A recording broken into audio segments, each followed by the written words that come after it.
السلام عليكم ورحمة الله وبركاته.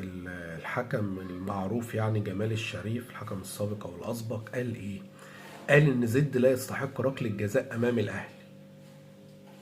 أنا بجيب لك الخلاصة، وعارف إن في حكام برضه هيشوفوا إن في ركلة جزاء غير محتسبة لنادي زد. كل واحد ليه رأيه وهي وجهات نظر.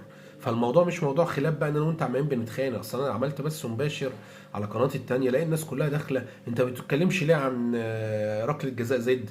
ده الاهلي فاز بالتحكيم زي ما رضا عبد العال بيقول، ده فلان ده. طب ما هو يا جماعه، ما هو جمال الشريف اهو: زد لا يستحق ركله جزاء امام الاهلي. وقالها مع مين؟ قالها مع خالد الغندور اللي كان بيختلف معاه. وده يقول له الحاله دي، وده يقول له الحاله دي، وده يقول له طب في واحده شبهها، وده يقول له طب في مش عارف ايه، وده يقول له لا اصل ده رفع رجله، لا اصل ده شاط الكره الاول، لا اصل ده مد رجله وما اعرفش بالطول، وده مدها بالعرض. كل واحد حر بقى، ما احنا مش خبراء تحكيم، احنا بنقول وجهه نظر. انا بطلع شايفها ضربه جزاء هقول ضربه جزاء، شايفها مش ضربه جزاء هقول مش ضربه جزاء، مش شايفها خالص خلاص.